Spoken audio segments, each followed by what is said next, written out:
Before the pyramids of Egypt stood tall, before the Great Wall of China stretched across mountains, there was Mesopotamia, the birthplace of civilization.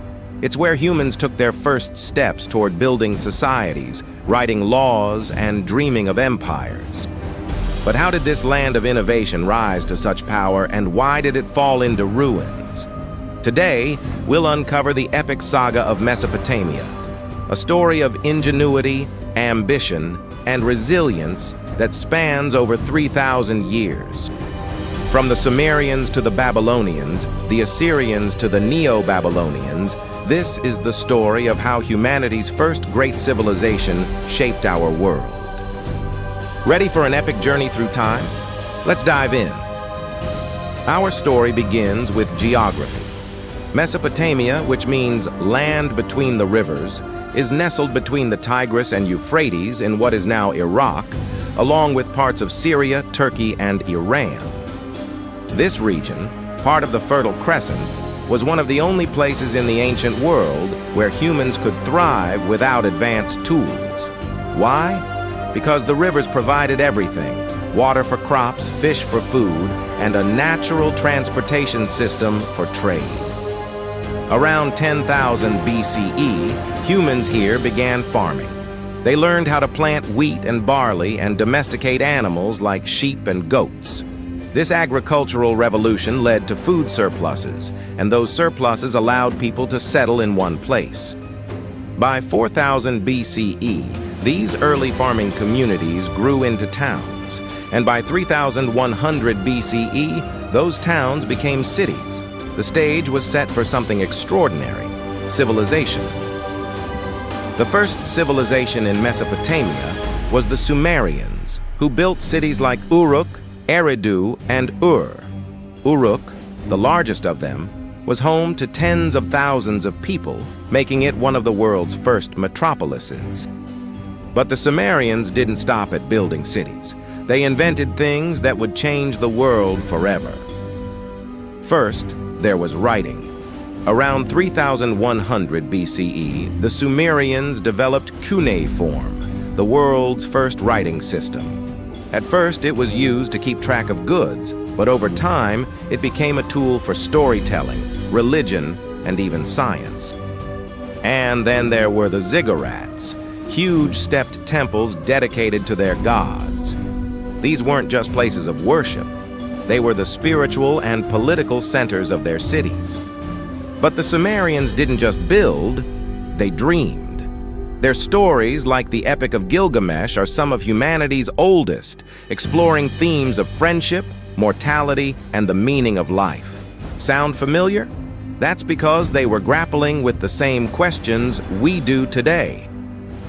For centuries, the Sumerian city-states were independent, often fighting each other for resources. But around 2334 BCE, a man named Sargon of Akkad changed everything. Sargon built the world's first empire, uniting the city-states under one rule. His Akkadian empire stretched from the Persian Gulf to the Mediterranean Sea. Under Sargon, Mesopotamia became more than just a collection of cities. It became a connected world. Trade flourished, cultures mixed, and Mesopotamia entered a golden age. But even golden ages don't last forever. After about 150 years, the Akkadian Empire collapsed due to invasions, rebellions, and environmental challenges. It was a reminder that no empire is invincible. After the fall of the Akkadians, Mesopotamia saw the rise of new powers, and none was more influential than Babylon. Founded around 1894 BCE, Babylon became a cultural and political powerhouse under King Hammurabi. Hammurabi wasn't just a warrior. He was a lawgiver. His Code of Hammurabi is one of history's oldest legal codes, covering everything from trade to marriage to justice. It's where we get the famous phrase, "an eye for an eye." While this may sound harsh by modern standards, it was revolutionary for its time. The idea was to ensure proportional justice, Punishments should fit the crime rather than be arbitrary or excessively cruel. Babylon also became a hub of innovation, with advances in mathematics, astronomy, and literature. It was a city of wonders, and its influence spread far beyond Mesopotamia. If Babylon symbolized culture and law, the Assyrians symbolized power and conquest. By 1300 BCE, the Assyrians, originally a relatively small kingdom in northern Mesopotamia, transformed into one of the most fearsome empires the ancient world had ever seen. The Assyrian Empire wasn't built overnight. It started with leaders like Ashur-uballit I, who began expanding Assyria's borders and asserting dominance over neighboring regions. Over centuries, the Assyrians perfected the art of war, creating a military machine that would dominate the Near East for centuries. But the Assyrians weren't just warriors, they were also builders. Their kings constructed grand cities like Ashur, Kalhu, modern Nimrud, and Nineveh. Nineveh, the empire's final capital, was a marvel of the ancient world, boasting massive walls that were 100 feet high and 50 feet thick. The Assyrians weren't just builders, they were also scholars. King Ashurbanipal, one of Assyria's most famous rulers, created one of the world's first great libraries in Nineveh. This library housed thousands of clay tablets, containing everything from religious texts to scientific observations.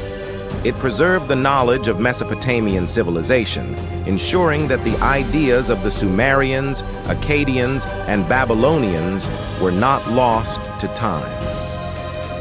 The Assyrians ruled through fear, and while that made them powerful, it also made them enemies.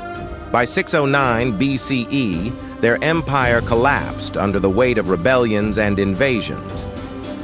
After the fall of the Assyrian Empire, Mesopotamia entered one final chapter of greatness, the rise of the Neo-Babylonians, also known as the Chaldeans. At the heart of this resurgence was the city of Babylon, a name that would become synonymous with grandeur, innovation, and legendary rulers.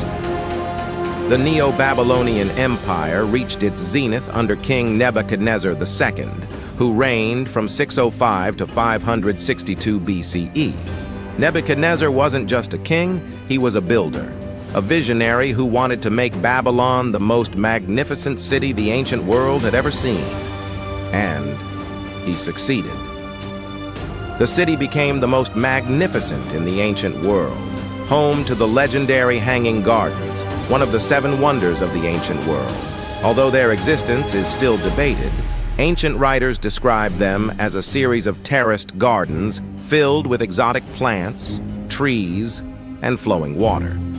According to legend, Nebuchadnezzar built these gardens to please his wife, Queen Amytis, who missed the green hills of her homeland. If they truly existed, the Hanging Gardens would have been a marvel of engineering, using advanced irrigation systems to create a lush paradise in the middle of the desert. But even Babylon couldn't escape history. In 539 BCE, it fell to Cyrus the Great of Persia, marking the end of Mesopotamia as an independent civilization. Although the cities of Mesopotamia fell, their legacy endures. Writing, law, mathematics, astronomy, all of these innovations began here. The story of Mesopotamia is more than just a history lesson. It's a reminder of humanity's endless capacity for innovation and resilience. What part of this story amazed you the most? Let us know in the comments below. Don't forget to like, share, and subscribe for more deep dives into the wonders of the ancient world. Until next time, stay curious and keep exploring history.